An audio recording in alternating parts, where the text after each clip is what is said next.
La tristeza de la cruz convertida en gozo. De cierto os digo, que vosotros lloraréis y lamentaréis, y el mundo se alegrará. Pero aunque vosotros estéis tristes, vuestra tristeza se convertirá en gozo. La mujer, cuando da a luz, tiene dolor porque ha llegado su hora, pero después que ha dado a luz un niño, ya no se acuerda de la angustia por el gozo de que haya nacido un hombre en el mundo. Juan 16, 20 a 22. Acabamos de cantar un himno cuya primera estrofa abre una difícil pregunta. Consumado es. ¿Elevaremos cantos fúnebres o himnos de alabanza? ¿Plañiremos viendo a nuestro Salvador morir o proclamaremos su victoria? El caso está sólidamente argumentado en la segunda y tercera estrofas. Si hablamos del Calvario, ¿cómo podrían abundar himnos de triunfo? Si hablamos del Calvario, ¿cómo podrían abundar himnos de triunfo? Si del hombre redimido de condena, ¿cómo podrían brotar notas de llanto? Nuestra es la culpa que traspasó su costado, nuestro el pecado por el que murió, pero la sangre que fluyó ese día lavó nuestro pecado y nuestra culpa. La conclusión a la que llegamos en la última estrofa me parece la correcta. Cordero de Dios, tu muerte ha dado perdón, paz y esperanza del cielo. Consumado es. Elevemos himnos de gracias y alabanzas. El pensamiento predominante relacionado con la muerte del Redentor debe ser de alabanza agradecida. Que nuestro Señor haya muerto en la cruz es una fuente muy natural de tristeza. Que nuestro Señor haya muerto en la cruz es una fuente muy natural de tristeza, y muy bien pueden quienes lo traspasaron, y todos nosotros nos contamos entre ellos, mirarle y llorar por su pecado y afligirse por él, como quien se aflige por su primogénito. Antes de saber que hemos sido perdonados, nuestra aflicción tiene que ser sumamente opresiva, pues mientras el pecado no sea quitado, somos culpables de la sangre del Salvador. Mientras nuestras almas sólo estén conscientes de nuestra parte de culpabilidad de la sangre del Redentor, debemos quedarnos espantados ante el espectáculo del maldito madero. Pero el caso cambia cuando discernimos por fe el fruto glorioso de los sufrimientos de nuestro Señor, y sabemos que en la cruz Él nos salvó y triunfó en la obra. El sentimiento de dolor al ver al Salvador crucificado debe ser cultivado en cierta medida, especialmente si procuramos evitar el mero sentimiento y convertimos nuestro dolor en arrepentimiento. Entonces es tristeza que es según Dios, que contrista según Dios, y promueve en nosotros un intenso horror al pecado y una firme resolución de alejarnos de toda comunión con las obras de las tinieblas.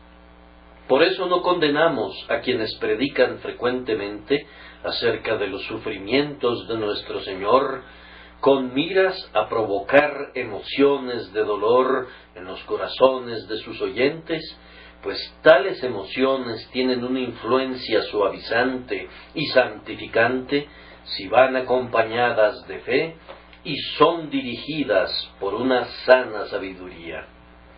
Hay, sin embargo, un camino intermedio en todo, y debemos seguirlo, pues nosotros creemos que tal predicación puede ser llevada al extremo. Es sumamente notable e instructivo que los apóstoles, en sus sermones o epístolas, no hablaron de la muerte de nuestro Señor con algún tipo de pesar. Los evangelios mencionan su angustia durante la ocurrencia misma de la crucifixión, pero después de la resurrección, y especialmente después de Pentecostés, no oímos de tal tristeza.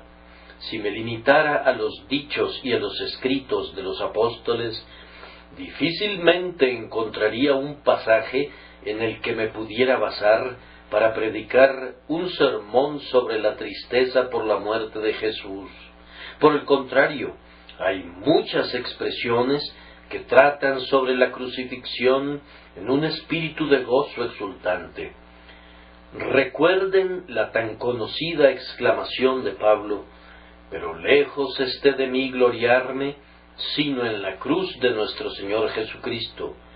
Él tenía, sin lugar a dudas, una idea tan vívida de las agonías de nuestro Señor que ninguno de nosotros podría alcanzar jamás, y sin embargo, en lugar de decir, «pero lejos esté de mí cesar de llorar a la vista de mi Señor crucificado», él declara que se gloría en su cruz. La muerte de Cristo era para él un motivo de regocijo e incluso una razón para gloriarse. No guardó atroces ayunos para conmemorar la redención del mundo.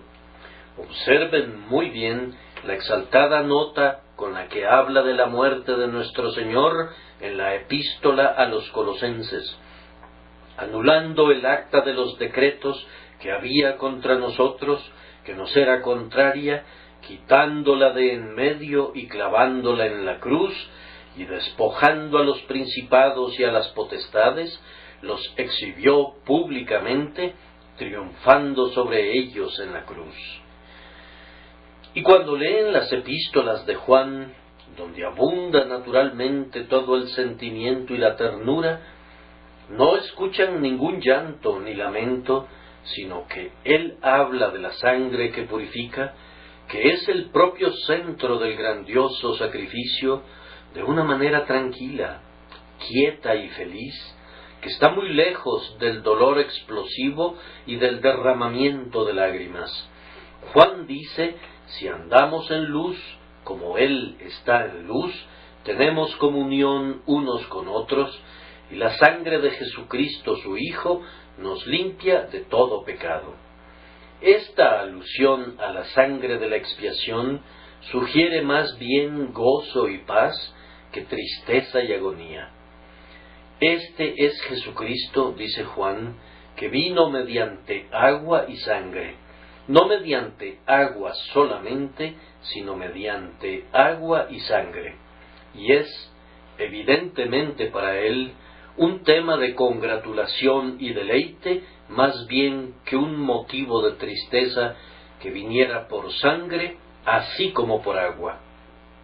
También Pedro, cuando menciona la muerte de su Dios y Señor, habla de la sangre preciosa de Cristo, pero no con palabras de tristeza, y no describe a nuestro Señor cargando con nuestros pecados en su propio cuerpo sobre el madero, con un lenguaje de lamento.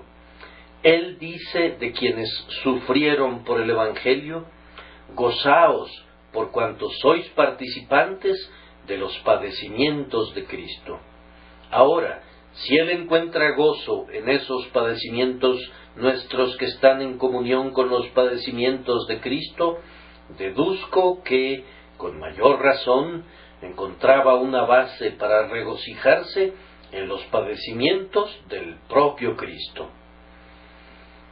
Yo no creo que la agonía de 3 horas, la iglesia a oscuras, el altar de luto, los dobles de las campanas y todos los otros falsos ritos fúnebres de la superstición reciban el menor estímulo del espíritu y del lenguaje de los apóstoles. Esas verdaderas farsas en las que la crucifixión es remedada el Viernes Santo son más dignas de las mujeres paganas que lloran por Tamuz o de los sacerdotes de Baal, dando voces e hiriéndose con cuchillos, que de una asamblea cristiana que sabe que el Señor no está aquí, pues ha resucitado. Lamentemos sin duda que Jesús murió, pero de ninguna manera hagamos del luto el pensamiento prominente vinculado a su muerte, si por su medio hemos obtenido el perdón de nuestros pecados. El lenguaje de nuestro texto permite y a la vez prohíbe la tristeza, da permiso de llorar, pero sólo por un tiempo, y luego prohíbe todo llanto posterior mediante la promesa de convertir la tristeza en gozo. Vosotros lloraréis y lamentaréis, esto es, mientras agonizaba y estaba muerto y enterrado, sus discípulos estarían sumamente angustiados. Pero aunque vosotros estéis tristes, vuestra tristeza se convertirá en gozo. Su dolor llegaría a un término cuando le vieran resucitado de los muertos, y así fue, pues leemos: y los discípulos se regocijaron viendo al Señor. Para su incredulidad, el espectáculo de la cruz era tristeza, y únicamente tristeza. Pero ahora, el ojo de la fe es la visión más feliz que pueda contemplar jamás el ojo humano. La cruz es como la luz de la mañana que pone fin a la larga y lúgubre oscuridad que cubría a las naciones. Oh heridas de Jesús, ustedes son como estrellas, hendiendo la noche de la desesperación del hombre. Oh lanza, tú has abierto la fuente de salvación para el dolor mortal. Oh corona de espinas, tú eres una constelación de promesas. Los ojos que estaban rojos de llanto brillan con esperanza ante tu visión, oh Señor sangrante. En cuanto a tu cuerpo torturado, oh Emmanuel, la sangre que se derramó de allí clamó desde la tierra y proclamó paz, perdón y el paraíso para todos los creyentes.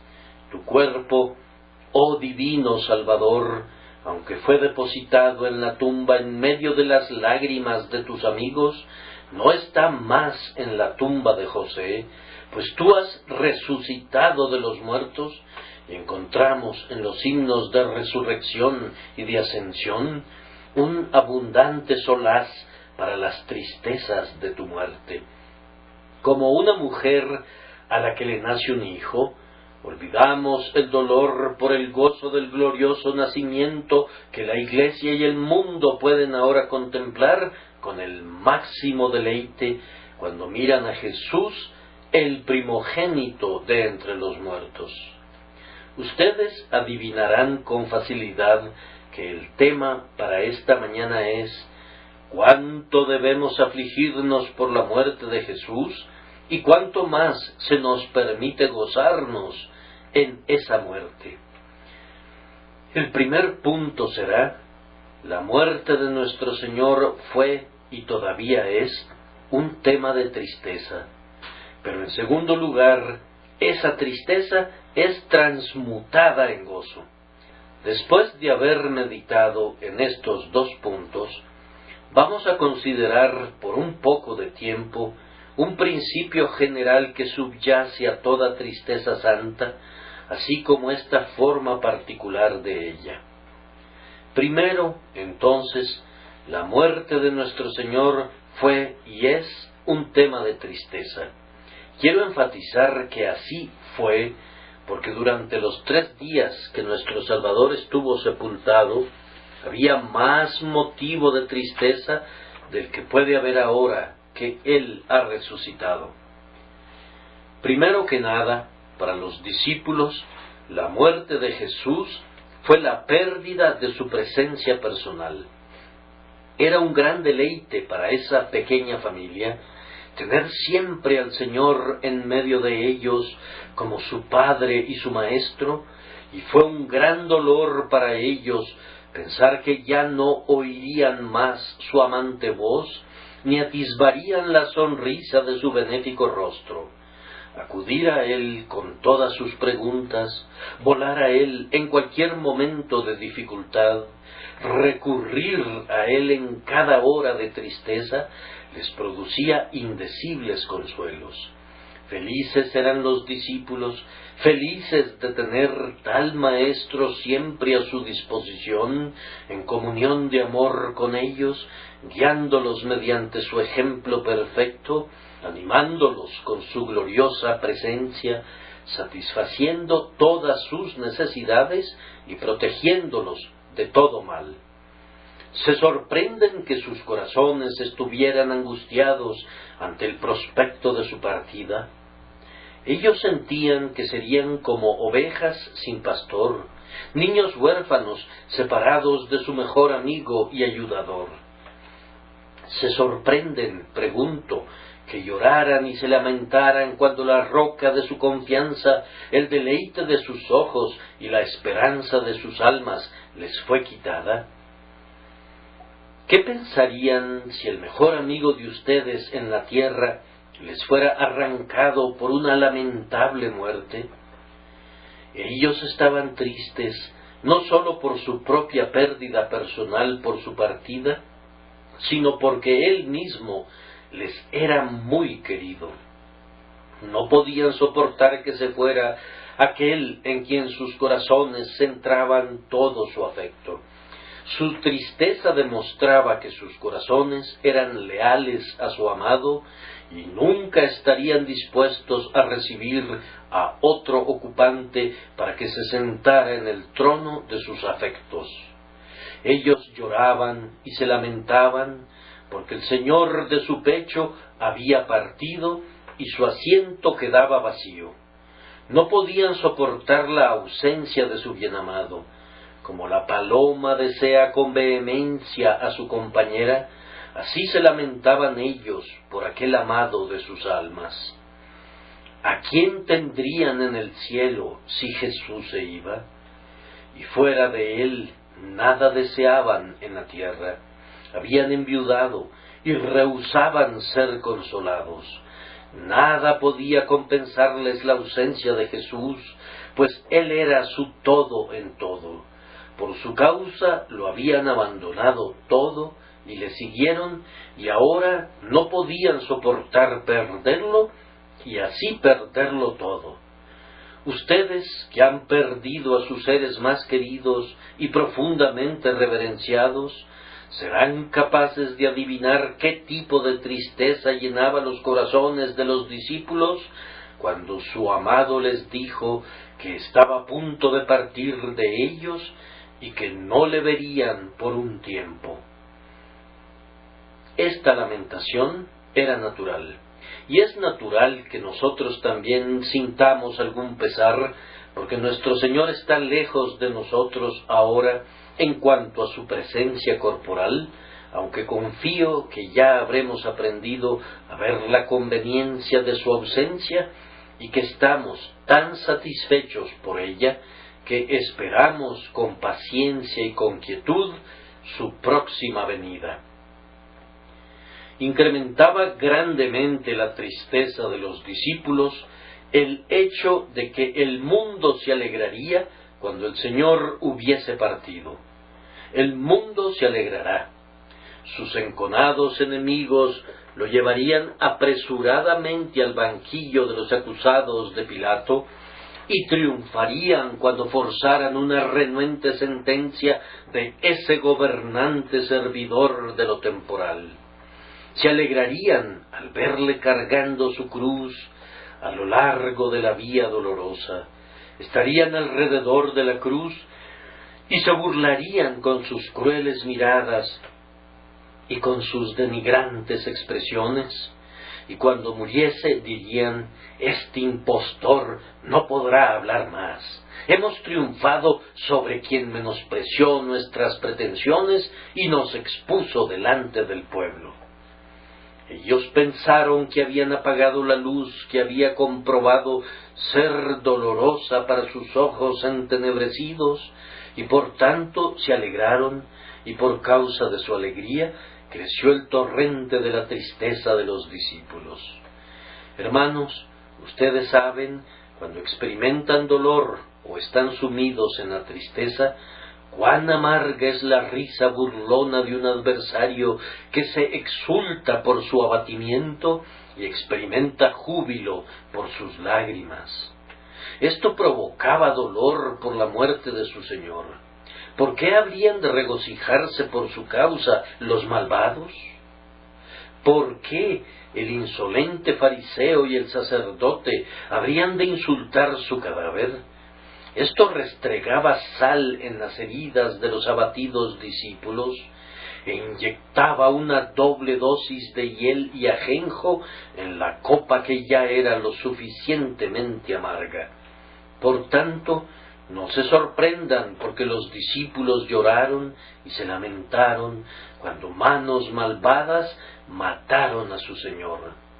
Magdalena, llorando junto al sepulcro, actuó según la guiaba su naturaleza compasiva, y ella fue un buen ejemplo para todos los demás.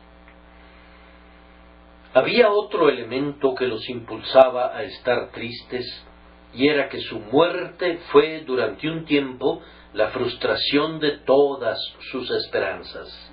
Inicialmente habían esperado anhelantes un reino temporal, el mismo que sus hermanos judíos esperaban. Aun cuando nuestro Señor había moderado sus expectativas y había iluminado sus perspectivas, de tal forma que no buscaban ya tanto una soberanía temporal real, sin embargo, ese pensamiento que Él era el que había de redimir a Israel, todavía permanecía en ellos. Si alguno de ellos hubiese sido lo suficientemente entendido como para creer en un reino espiritual, como tal vez algunos de ellos lo eran en alguna medida, habría parecido que todas sus esperanzas se derrumbaban por la muerte de Jesús. Sin un líder, ¿cómo podrían tener éxito? ¿Cómo podría establecerse un reino cuando el propio rey fue asesinado? El que fue traicionado por manos cobardes, ¿cómo podría reinar? El que iba a ser rey fue escupido y escarnecido y clavado como un criminal en el patíbulo de la cruz. ¿Dónde estaba su dominio? Él fue cortado de la tierra de los vivos. ¿Quién le serviría ahora? Su cuerpo yace como arcilla fría en la tumba de José, y se coloca un sello sobre la piedra que tapa el sepulcro. ¿No hubo acaso un fin para las santas esperanzas, un cierre final para todas las santas ambiciones? ¿Cómo podrían estar felices quienes vieron un fin al sueño más hermoso de su vida? Pobres seguidores del monarca muerto, ¿cómo podrían albergar esperanzas en relación a su causa y su corona? Sin duda, en su incredulidad, se afligían profundamente porque su esperanza parecía extinguida y su fe trastocada. Sabían tan poco del significado del presente y adivinaban tan poco de lo que traería el futuro, que la tristeza llenaba sus corazones y estaban listos a perecer. Deben recordar que aunado a esto estaba el recuerdo que muchos de ellos guardaban de su amado Señor en sus agonías. ¿Quién no se dolería de verle a altas horas de la noche, conducido apresuradamente del santo retiro en que se encontraba para ser acusado falsamente? ¿Acaso los ángeles no deseaban llorar por simpatía con él? ¿Quién puede reprimir su tristeza cuando Jesús es insultado por criados, ultrajado por seres miserables, abandonado por sus amigos y blasfemado por sus enemigos? Ver al Cordero de Dios tan maltratado era suficiente para quebrantar el corazón de un hombre. ¿Quién puede soportar ver sus tormentos reflejados en su rostro o escuchar sus angustias expresadas en sus dolidos clamores de «tengo sed», y en una exclamación de agonía más aguda todavía «Dios mío, ¿por qué me has desamparado?». Es poco sorprendente que se dijera de la Virgen que una espada atravesaría su corazón, pues en verdad nunca hubo dolor como el dolor de Jesús, ni angustia que se asemejara a su angustia. Sus terribles dolores deben haber traspasado el corazón de todos los hombres de mentes rectas que contemplaron sus abatimientos sin paralelo, y especialmente todos los amantes personales de Cristo deben haberse sentido prestos a morir cuando vieron que lo mataban de esta manera. Oh abismos de dolor que mi Señor padeció, ¿no habrá otros abismos que le respondan? Cuando todas las ondas y las olas de Dios pasan sobre ti, oh Jesús, ¿no seremos sumergidos nosotros también en el dolor? Sí, en verdad, beberemos de tu copa y seremos bautizados con tu bautismo. Ahora nos sentaremos delante de tu cruz y te contemplaremos una hora, mientras el amor y el dolor ocupan conjuntamente nuestras almas. Ahora cada cristiano siente simpatía por él con el simple recuerdo de lo que soportó nuestro Señor. No pueden leer las 4 historias de los evangelistas y entretejerlas en una por medio de la imaginación y el afecto, sin sentir que es la nota más sombría la que se adecúa a su voz para cantar en tales circunstancias. Tiene que haber tristeza, es natural que la haya, porque Cristo ha muerto. Uno de los puntos más agudos acerca de nuestra tristeza por la muerte de Jesús es que nosotros fuimos la causa de ella. Nosotros crucificamos virtualmente al Señor porque, siendo pecadores, Él debía ser convertido necesariamente en un sacrificio. Si ninguno de nosotros se hubiese descarriado como ovejas, entonces nuestros descarríos no habrían sido recogidos y amontonados en la cabeza del pastor. La lanza que atravesó su corazón de un lado al otro fue forjada con nuestras ofensas. La venganza era exigida por los pecados que nosotros cometimos, y la justicia exigió sus derechos de sus manos. ¿Qué amante discípulo rehusaría entristecerse al ver que él mismo ha matado a su Señor? Ahora, juntando todas estas cosas, pienso que veo abundantes razones del por qué los discípulos estaban afligidos y por qué debían expresar su aflicción con llantos y lamentos. Ellos se lamentaban como los que participan en un funeral, pues los llantos y los lamentos abundan en los funerales orientales. Los orientales son mucho más expresivos que nosotros, y por eso en las muertes de sus parientes hacen una mayor demostración de dolor mediante fuertes gritos y derramamiento de lágrimas. Los discípulos son descritos usando las mismas enérgicas expresiones para comunicar su tristeza. Vosotros lloraréis y lamentaréis, un dolor digno del sepultado por quien guardan luto. Vosotros lloraréis y lamentaréis. Hubo una doble vía de salida para una doble tristeza. Los ojos lloraron y las voces lamentaron. La muerte de Cristo fue un verdadero funeral para sus seguidores y causó un aplastante dolor, como si cada uno de ellos hubiese perdido a todos los de su casa. ¿Quién se sorprende de que haya sido así? Tristeza ha llenado vuestro corazón, dice Cristo. No tenían espacio para pensar en ninguna otra cosa excepto en su muerte. Su corazón estaba a punto de estallar por la plenitud del dolor, porque les iba a ser quitado, y ese dolor era tan profundo que podía ser comparado con los dolores más agudos que la naturaleza es capaz de soportar, los dolores de parto de una mujer, dolores que parece que deben acarrear muerte con ellos, y comparados con los cuales la muerte misma podría ser un descanso. La agudeza de su angustia en la hora de su tribulación era todo lo que podían soportar. Algo más los habría destruido. Todo esto sintieron, y no es ninguna sorpresa si sentimos en cierta medida como ellos sintieron, cuando damos una vista retrospectiva de lo que soportó el Salvador por nosotros. Hasta ahora estamos obligados a conceder que la muerte de nuestro Señor obró dolor, pero hay moderación aún en el luto más justificable, y no debemos entregarnos a un excesivo dolor a los pies de la cruz para que no degenere en insensatez.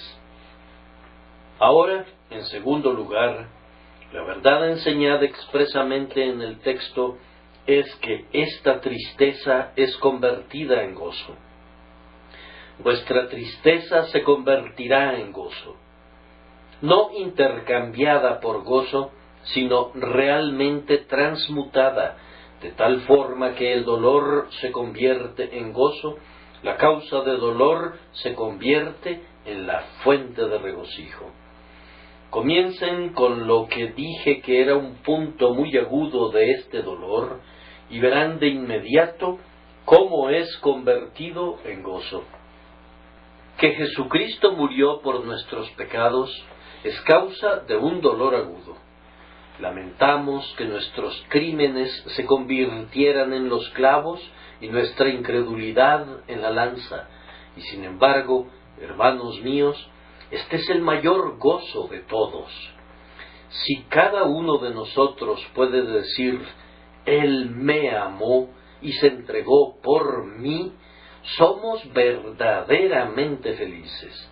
Si ustedes saben, por fe personal, que Jesús tomó su pecado y sufrió por causa de él en el madero, de tal forma que ahora su deuda está pagada y su transgresión ha sido borrada para siempre por su sangre preciosa, no necesitan media docena de palabras de mi parte para indicarles que esto, que constituía el centro de su dolor, es también la esencia de su gozo. ¿Qué nos importaría si Él hubiese salvado a todo el resto de la humanidad, pero no nos hubiese redimido a nosotros para Dios con su sangre? Tal vez nos alegraríamos por simple humanidad que otros fueran beneficiados, pero cuán profundo sería nuestro pesar por ser nosotros mismos excluidos de la gracia. Bendito sea el nombre del Salvador, porque no somos una excepción. En la misma medida en que nos reconvengamos arrepentidamente por la muerte de Jesús, en esa misma medida podemos exultarnos con fe en el hecho de que su sacrificio ha quitado para siempre nuestros pecados y por tanto, siendo justificados por fe, tenemos paz con Dios por medio de nuestro Señor Jesucristo. Debido a que Dios ha condenado el pecado en la carne de Jesucristo, no nos condenará más a nosotros. De ahora en adelante somos libres, para que la justicia de la ley sea cumplida en nosotros, que no andamos conforme a la carne, sino conforme al Espíritu. Lamentamos nuestro pecado de corazón, pero no lamentamos que Cristo lo haya quitado, ni lamentamos la muerte por medio de la cual Él la quitó. Más bien, nuestros corazones se regocijan en todas sus agonías expiatorias y se glorían cada vez que se menciona esa muerte por la cual nos ha reconciliado con Dios. Es algo muy triste que hayamos cometido el pecado que cargó sobre nuestro Señor, pero es un gozo pensar que Él ha puesto sobre sí nuestro pecado personal y lo quitó de inmediato. El siguiente punto de gozo es que Jesucristo ha sufrido ahora todo lo que era requerido que sufriera. Que haya sufrido fue causa de dolor, pero que ahora ha sufrido todo es igualmente causa de gozo. Cuando un campeón regresa de las guerras mostrando las cicatrices del conflicto por el cual ganó sus honores, ¿acaso alguien se lamenta por sus campañas? Cuando abandonó el castillo, su esposa se colgó de su cuello y lamentó que su señor debía ir a las guerras para desangrarse y tal vez morir.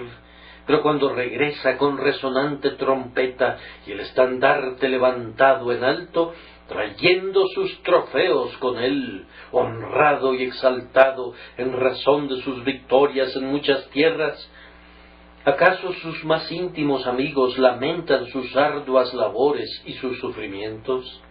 ¿Realizan ayunos correspondientes a los días en los que estuvo cubierto del sudor y del polvo de la batalla? ¿Tañen la campana en el aniversario de su conflicto? ¿Acaso lloran por las cicatrices que muestra todavía? ¿No se glorían en ellas como honorables recuerdos de su valor? Ellos estiman que las marcas que el héroe lleva en su carne son las insignias más nobles de su gloria y las mejores muestras de su proeza. Por tanto, no nos entristezcamos hoy porque las manos de Jesús hayan sido traspasadas. He aquí que ahora son como anillos de oro engastados de jacinto. No lamentemos que sus pies hayan sido clavados al madero, pues sus piernas son ahora como columnas de mármol fundadas sobre basas de oro fino. El rostro más desfigurado que el de los hijos de los hombres es ahora más amable por desfigurado, y él mismo, a pesar de sus agonías, está ahora dotado de tal belleza que incluso la extasiada esposa del Cantar únicamente puede describirlo como todo él codiciable. El poderoso amor que le permitió soportar su dolorosa pasión ha impreso en él encantos completamente inconcebibles en su dulzura. No lamentemos entonces, pues la agonía ya terminó y él no se encuentra en una peor condición por haberla soportado. Ahora no hay cruz para él, excepto en el sentido que la cruz le honra y le glorifica. Ya no queda para él una lanza cruel ni una corona de espinas, excepto que de ellas él deriva un rédito de honor y títulos siempre renovados que le exaltan cada vez más alto y más alto en el amor de sus santos. Gloria sea dada a Dios, pues Cristo no dejó de sufrir ni un solo dolor de todos sus dolores sustitutivos. Él ha pagado hasta el último centavo de nuestro terrible precio de rescate. Los dolores expiatorios han sido todos soportados, la copa de ira fue bebida hasta quedar seca, y debido a esto, nosotros, conjuntamente con todas las huestes de arriba, nos regocijaremos por siempre y para siempre. Nos alegramos no sólo porque ya ha pasado la hora de dar a luz, sino también porque nuestro Señor ha sobrevivido sus dolores. Él murió una muerte real y ahora vive una vida real. Él permaneció en la tumba y no fue una ficción que el aliento le abandonó, tampoco es una ficción que nuestro Redentor vive. El Señor ciertamente ha resucitado. Él ha sobrevivido la lucha mortal y la agonía y vive incólume. Ha salido del horno y ni siquiera huele a humo. No está lesionado en ninguna facultad, ya sea humana o divina. no ha perdido nada de su gloria, sino que más bien su nombre está rodeado ahora de un lustre más resplandeciente que nunca. No ha perdido ningún dominio y tiene derechos y títulos superiores en un nuevo imperio. Por sus pérdidas resultó ganador y por el abatimiento ha sido exaltado. Él es absolutamente victorioso en todo sentido. Nunca hasta ahora ha habido una victoria ganada que no haya sido, en algunos sentidos, tanto una pérdida como una ganancia, pero el triunfo de nuestro Señor es gloria sin mezcla. Es una ganancia tanto para Él mismo como para nosotros que participamos de ella. ¿Acaso no nos regocijaremos entonces? ¿Cómo? ¿Vas a sentarte a llorar junto a una madre que se alegra al mostrar a su hijo recién nacido? ¿Vas a juntar a un grupo de plañideras que lamenten y lloren cuando nace el heredero de la casa? Esto equivaldría a burlarse de la alegría de la madre. Y así, hoy, recurriremos a música fúnebre y cantaremos himnos de dolor cuando el Señor ha resucitado y no solo está incólume, ileso e invencible, sino que es mucho más glorificado y exaltado que antes de su muerte. Él se ha ido a la gloria porque toda su obra está terminada. ¿No debería convertirse en gozo tu tristeza en el más enfático sentido? Y tenemos que agregarle esto, que el grandioso fin que su muerte pretendía alcanzar está todo cumplido. ¿Cuál era ese fin? Puedo dividirlo en 3 partes. Era quitar el pecado por el sacrificio de sí mismo, y eso está cumplido. Él ha puesto fin a la transgresión, Él ha terminado con el pecado, Él ha tomado toda la carga del pecado de sus elegidos y la ha arrojado al pozo del abismo. Si fuera buscado allí, no sería encontrado. Sí, no está, dice el Señor. Él ha alejado de nosotros nuestro pecado, cuanto está lejos el oriente del occidente, y ha resucitado para demostrar que todos aquellos por quienes murió son justificados en Él. Un segundo propósito fue la salvación de sus elegidos, y esa salvación ha sido obtenida. Cuando Él murió y resucitó, la salvación de todos los que estaban en Él fue colocada más allá de todo riesgo. Él nos ha redimido para Dios por su sangre mediante una redención eficaz. Nadie de los que fueron redimidos por Él será esclavizado. Nadie de aquellos cuyos nombres están grabados en las palmas de sus manos será dejado en el pecado o arrojado en el infierno. Él ha ido a la gloria llevando sus nombres en su corazón e intercede allí por ellos y por eso puede salvarlos perpetuamente. Padre, dice, aquellos que me has dado, quiero que donde yo estoy, también ellos estén conmigo para que vean mi gloria que me has dado, y esa súplica eficaz hace posible que estén con Él y sean semejantes a Él cuando llegue el fin. Sin embargo, el grandioso objetivo de su muerte fue la gloria de Dios, y verdaderamente Dios es glorificado en la muerte de su Hijo, más allá de todo lo que se conocía antes o después, pues aquí el propio corazón de Dios es abierto de par en par para la inspección de todos los ojos de los creyentes. Su justicia y su amor, su rígida severidad que no pasará por alto al pecado sin expiación, y su ilimitado amor que da lo mejor de sí, el amado de su pecho, para que se desangrara y muriera en lugar nuestro. Aquí relucen profundidades de sabiduría que los ángeles no pueden rastrear.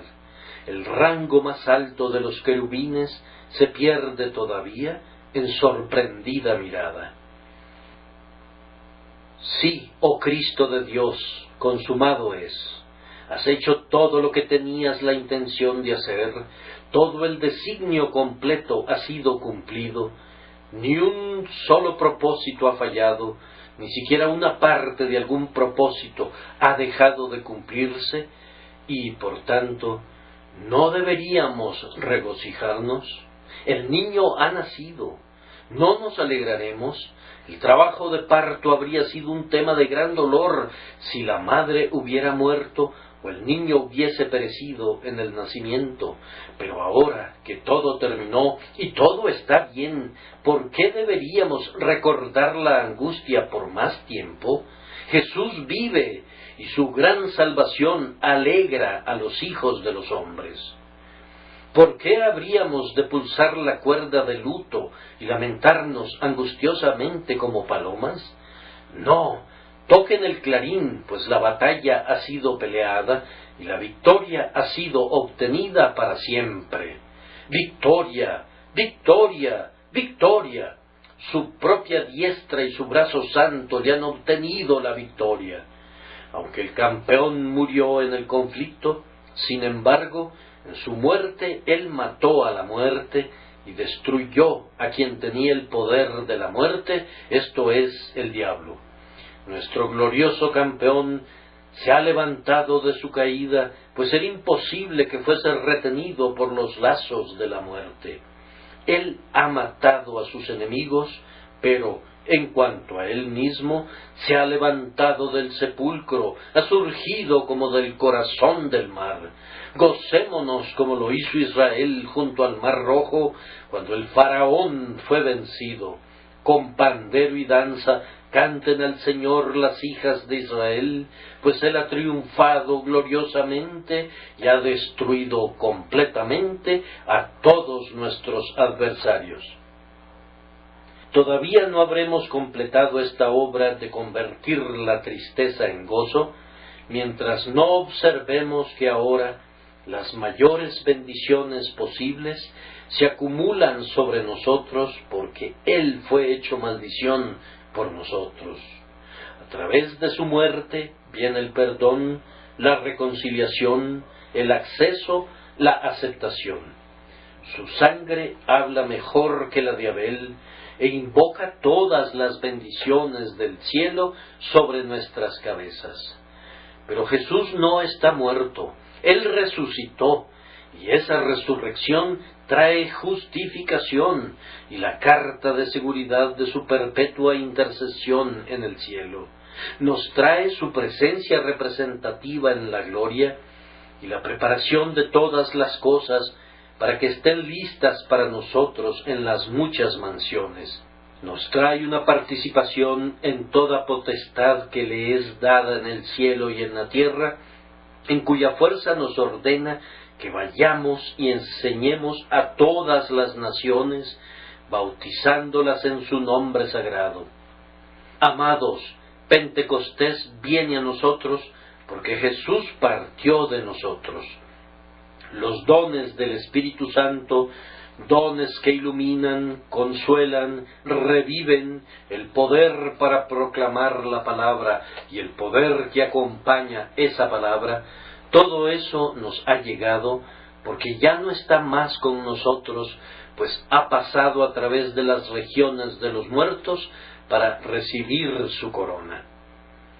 Y ahora, hoy, tenemos de nuevo este gran gozo, que debido a que Él murió, hay un reino establecido en el mundo, un reino que no puede ser conmovido, un reino cuyo poder subyace en la debilidad, y sin embargo es irresistible, un reino cuya gloria radica en el sufrimiento, y sin embargo no puede ser aplastado, un reino de amor, un reino de abnegación, un reino de amabilidad, verdad, pureza, santidad y felicidad.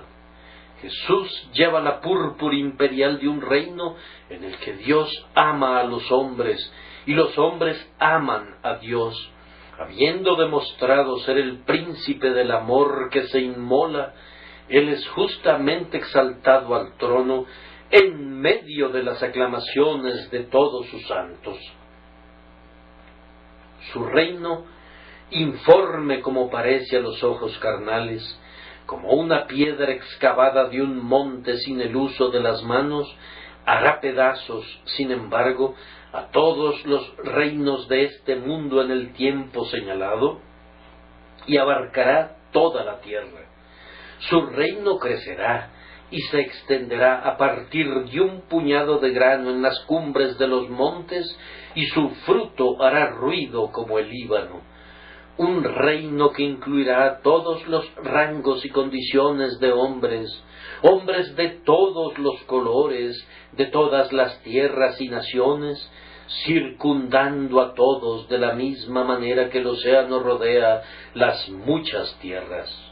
El reino incólume del pastor sufriente, inaugurado por su muerte, establecido por su resurrección, extendido por la venida del Espíritu Santo en Pentecostés y afirmado por el pacto eterno, se aproxima aceleradamente. Cada hora alada lo acerca más a su manifestación perfecta. Sí, el reino viene, el reino cuyo fundamento fue puesto en la sangre de su Rey en el Calvario. Felices aquellos que están colaborando en su establecimiento, pues cuando el Señor sea revelado, ellos también serán manifestados con Él. El señalado entre 10,000 y los 10,000 con Él estarán lado a lado en el día de la victoria, de la misma manera que estuvieron lado a lado en la hora de la refriega. Entonces, en verdad, nuestra tristeza se convertirá en gozo. Allí debemos concluir el tema, haciendo únicamente la observación de este hecho, que ese gozo es verdaderamente gozo del corazón. Se gozará vuestro corazón, dijo el Salvador. El nuestro no es un júbilo superficial, sino una bienaventuranza profundamente arraigada en el corazón. Ese gozo es también un gozo permanente. Nadie os quitará vuestro gozo, no, ni el demonio tampoco, ni el tiempo ni la eternidad pueden robarnos ese gozo. Al pie de la cruz brota una centelleante y espumosa fuente de gozo que no podrá secarse nunca, sino que debe fluir para siempre. En verano y en invierno fluirá, y nadie podrá impedir que nos acerquemos a las aguas vivas, sino que beberemos a plenitud por siempre y para siempre. Y ahora, mi último punto será el principio general involucrado en este caso particular. El principio general es este, que en conexión con Cristo deben esperar tener tristeza. Vosotros lloraréis y lamentaréis, y el mundo se alegrará. Pero independientemente de cualquier tristeza que sientan en conexión con Jesús, hay esta consolación. Los dolores son todos dolores de parto, todos son los preliminares necesarios de un gozo siempre creciente y abundante. Hermanos, como ustedes han llegado a conocer a Cristo, han sentido un dolor más agudo por cuenta del pecado. Dejen que permanezca, pues está obrando santidad en ustedes, y la santidad es felicidad. Últimamente han sentido una sensibilidad más viva a causa de los pecados de los que los rodean. No deseen ser privados de ella. Será el medio para que los amen más, para que oren más por ellos y para que busquen más su bien, y estarán mejor calificados para prestarles un servicio real y conducirlos a su Señor. Tal vez han tenido que soportar un poco de persecución, duras palabras y un trato frío. No se impacienten, pues todo esto es necesario para llevarlos a tener comunión con los sufrimientos de Cristo, para que puedan conocerlo más y puedan asemejarse más a Él. Algunas veces ven la causa de Cristo como si estuviese muerta, y se entristecen por ello, se entristecen hasta el límite. El enemigo triunfa, la falsa doctrina progresa, Jesús parece ser crucificado de nuevo, o permanece escondido en el sepulcro, olvidado, como un muerto al que no se recuerda. Está bien que sientan así, pero en ese mismo sentimiento debe existir la plena persuasión de que la verdad de Cristo no puede ser enterrada por largo tiempo, sino que espera para levantarse otra vez con poder. El Evangelio nunca permaneció en el sepulcro más de sus 3 días correspondientes. Nunca rugió un león en su contra sin que se volviese y destrozase al enemigo para que luego se encontrase en su cuerpo un panal de miel. Siempre que la verdad parece ser repelida, no hace sino hacerse para atrás para dar un salto más asombroso hacia adelante. Como cuando la marea se retira muy lejos, esperamos que regrese en la plenitud de su fuerza, lo mismo sucede con la Iglesia. Si vemos que la marea se retrae poco, sabemos que no se levantará mucho, pero cuando vemos el arroyo extinguiéndose con prontitud, dejando el lecho del río casi seco, esperamos verlo rodar con violencia cuando suba la marea hasta desbordar sus riberas. Siempre esperen el triunfo del cristianismo cuando otros les digan que está derrotado. Esperen encontrarlo en el propio lugar donde está cubierto de infamia y de vergüenza, pues allí ganará sus más gloriosos laureles. Las victorias superlativas de la verdad siguen a sus peores derrotas. Tengan fe en Dios. Me dicen que la tienen, entonces dice su Señor: ¿creéis en Dios? Creed también en mí. Crean en Cristo, confíen en Él, descansen en Él, contiendan por Él, trabajen para Él, sufran por Él, pues Él vencerá. Incluso ahora se sienta como Rey sobre el monte de Sión, y pronto los paganos se convertirán en su herencia, y los confines de la tierra serán su posesión. Su tristeza se convertirá en gozo en todos estos casos. Siempre que su tristeza sea el resultado de pertenecer a Cristo, deben congratularse por ello, pues así como la primavera engendra el verano, así la tristeza vinculada con Cristo nos produce gozo en el Señor. Pronto vendrá su última tristeza. A menos que el Señor venga súbitamente, ustedes morirán. Pero estén contentos de morir. Esperen la muerte sin la menor alarma.